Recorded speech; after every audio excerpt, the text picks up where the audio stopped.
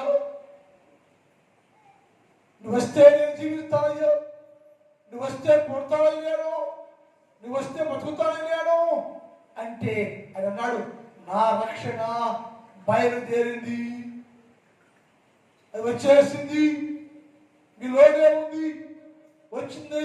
ఆ రక్షణ వచ్చి ఏం చేసింది అయ్యో? వచ్చి రక్షణ ఏం చేసింది అయ్యో? ఆ రక్షణ బయలుదేరి, ఆ దేవుడు బయలుదేరి, ఆ పరిశుద్ధుడు బయలుదేరి వచ్చాడు కదా. వచ్చినటువంటి రక్షణ ఏం చేశాడు ఆయన? ఎందుకు వచ్చాడు అసలు? ఇది ప్రశ్న. ఇప్పుడు ఆ రక్షణ బయలుదేరి వచ్చింది కదా, ఏం చేశాడు? వస్తే ఎందుకు వచ్చాడు అంటే ఆయన చెప్పాడు, నేను నా ప్రజలను రక్షించుకోవటానికి వచ్చాను అన్నాడు.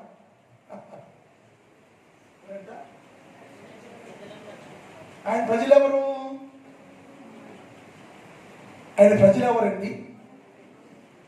ఆయన ప్రజలెవరు? ఆయన ప్రజలెవరు?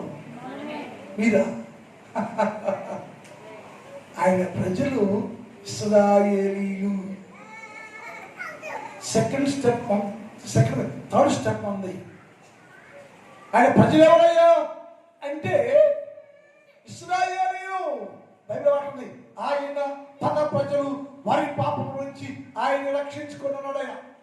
ఆయన తన ప్రజల వారి పాపములో నుంచి ఆయన అంటే యేసుక్రీస్తు ప్రభువు వారు పరలోకం నుంచి బయలుదేరి భూలోకానికి దిగి వచ్చి భూలోకంలో ఉన్న తన జాతి అనబడే ఇశ్రాయేలు క్రమము తప్పి క్రమము లేక మార్గము మారి అనేక కార్యక్రమాలు పాపములు వస్తులైపోతే ఆయన తన ప్రజల వారి పాపము నుంచి ఆయనే వారిని రక్షించుకోవడానికి నేను వచ్చానయ్యా. నేను ఎందుకయ్యా బయలుదేరా కదా, బయలుదేరి భూలోకానికి రావడానికి మొదటి కారణం ఏంటి? నేను నా ప్రజలను రక్షించుకోవటానికి వచ్చానయ్యా. అందరూ అంటే యూదుల్లోంచే రక్షణ కలుగుద్దయ్యా, యూదుల్లోంచే రక్షణ వచ్చిందని ఇశ్రాయేలు కనిపెడతారు. ఆ మాట చూడండి, యోహాను సువార్త 4:22 చదువుతాం. యోహాను సువార్త 4:22 చదువుతాం. యోహాను సువార్త 4:22 చదువుతాం. మీరు మీకు తెలియని దాన్ని ఆరాధించువారు, మేము మాకు తెలిసిన దానిని రక్షణ యూదులలో ఉండే కలుగుదట. అందుకని ప్రవచనం ఉందయ్యో, రక్షణ అనేది యూదుల్లో నుంచే రావాలని చెప్పారు కదా. యూదుడు అనబడి వేస్తాయ్యో, మీరు పరలోకం నుంచి తిరిగి భూలోకం వచ్చావయ్యో. ఎందుకు వచ్చావయ్యా అంటే ప్రవచించబడింది. ఏంటి ప్రవచనం అంటే రక్షణ యూదుల్లో నుంచే వచ్చు చెప్పే కదా. కాబట్టి రక్షకుడు అనబడే యేసు క్రీస్తు ప్రభువు వారు ఎవరంటే యూదుడు.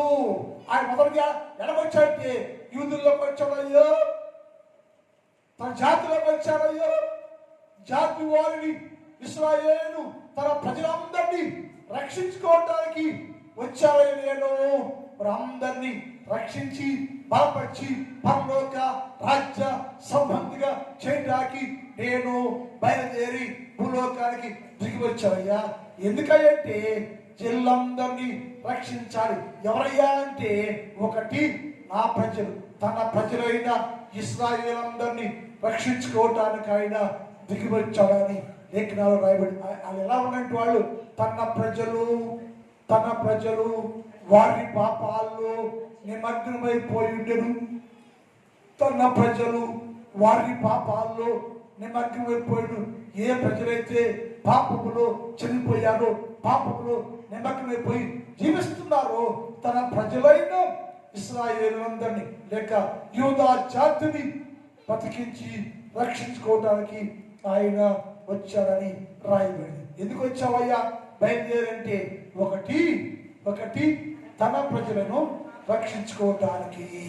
రెండోది ఎందుకు వచ్చామంటే అన్ని జనులను రక్షించాలని.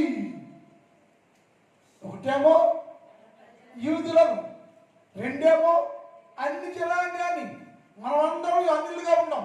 అన్ని జనాంగాన్ని రక్షించాలని.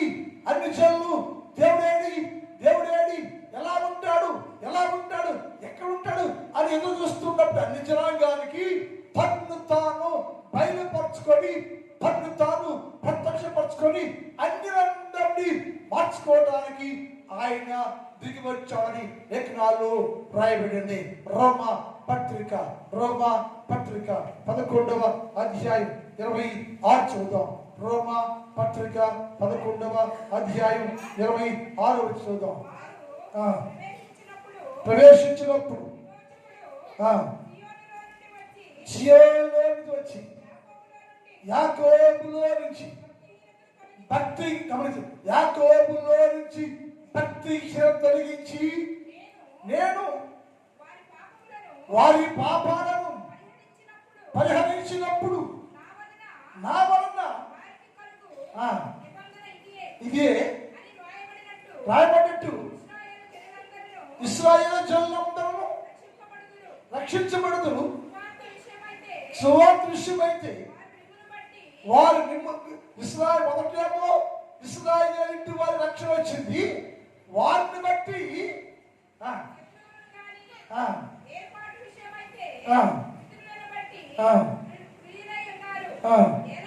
ఏలైనగా దేవుడు పిలుపు విషయంలోనూ పశ్చాత్తాపడడు. మీరు గతకాలమందు దేవునికి అవిధేయులై ఉన్నారు. ఇప్పుడు వారి అవిధేయత కొట్టివేసి అందరినీ రక్షించి కరుణిస్తాను నేను అని అన్ని జనులతో మాట్లాడే సందర్భం ఇక్కడ. ఎందుకంటే యూదులు మారితే యూదులు చూసి అవిళ్ళు మారుతారని ఇంకో మాట్లాడుతుంది. అదే అధ్యాయం 11 కూడా మాట చూద్దాం. 11 కాబట్టి ఏమనగా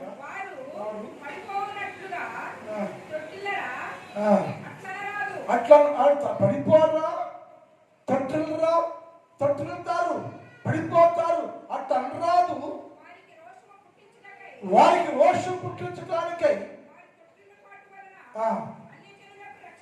వారి తొట్టిల్లు పాటు వల్ల అన్ని జనులందరూ రక్షించబడతారు. అన్ని జనులు అనేక సార్లు పడిపోతున్నారు, తొట్టిల్లిపోతున్నారు, కూలిపోతున్నారు.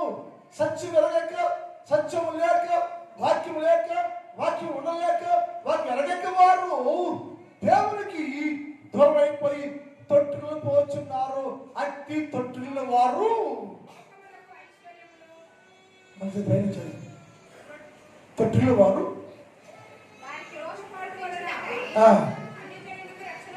అన్య జన్మకు రక్షణ కలిగను. వారి తొట్టిల్లు పాటు అంటే తొట్టిల్లు అనేటప్పుడు వారి తొట్టిల్లు పాటు ఏమైందంటే ఎప్పుడైతే రక్షణ వచ్చి వారు రక్షించాడో అది వారికి ఐశ్వర్యంగా వారిదట. రక్షణ ఐశ్వర్యం, రక్షణ ఐశ్వర్యంగా వారింది. బైబిల్ కూడా ఏమంటే ఇశ్రాయేలు నీ భాగ్యం ఎంత గొప్పదయ్యా, యెహోవా రక్షించిన నిన్ను పోలివాడు ఎవడయ్యా అంటాడు. ఇశ్రాయేలు నీ భాగ్యం ఎంత గొప్పదయ్యా, యెహోవా రక్షించిన నిన్ను పోలివాడు ఎవడయ్యా అంటాడు. అంటే యెహోవా భాగ్యం ఏంటి, ఇశ్రాయేలు భాగ్యం ఏంటి? రక్షణ మొదటి భాగ్యం. అన్నిలకి భాగ్యం ఏంటంటే, ఐశ్వర్యం ఏంటంటే వారు వాక్యం లేనప్పుడు తొట్టులేరు, దేవుడు లేనప్పుడు తొట్టులేరు, పడిపోయారు, చెడిపోయారు.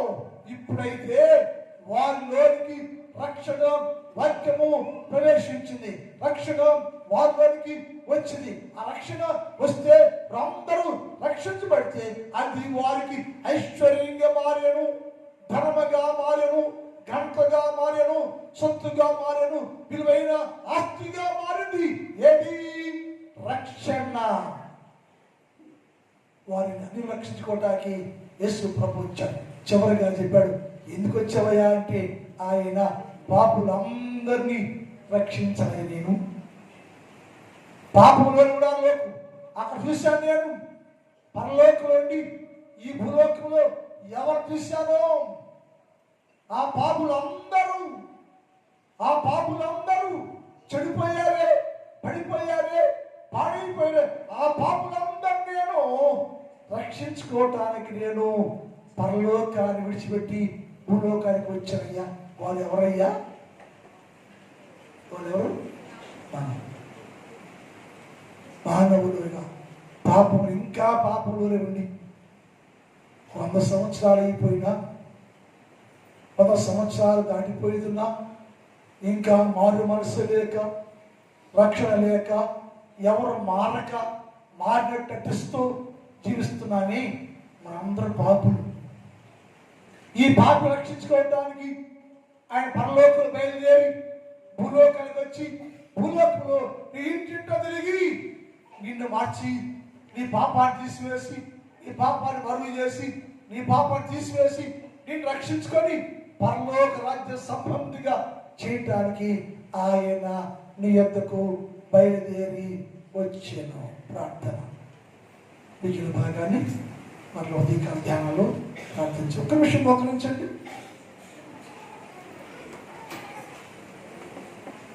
ఒక్క నిమిషం.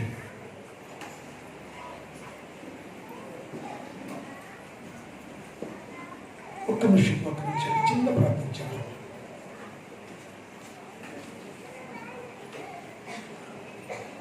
ప్రార్థన చేసుకోండి. చిన్న ప్రార్థన. ఇది మొదటి రోజే కదా. ఈ మొదటి రోజు నువ్వు తీర్మానం చేసుకో.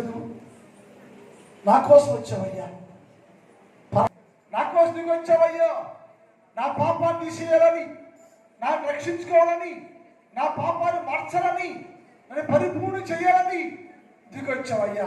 అయితే నేనయ్యా ఇంకా రక్షణ లేకుండా, వాక్యమే లేకుండా, మార్పే లేకుండా పాపంలోనే జీవిస్తున్నాను తండ్రి. క్షమించయ్యా, క్షమించయ్యా, క్షమించయ్యా. ఇప్పుడే నీ జన్మయ్యా, నువ్వు వచ్చావయ్యా, నేను పుట్టానయ్యా, నువ్వు వచ్చావయ్యా, నేను పుట్టానయ్యా.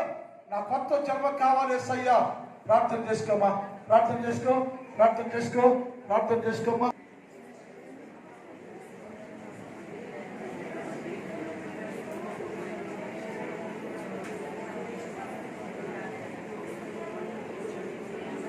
మా తండ్రి,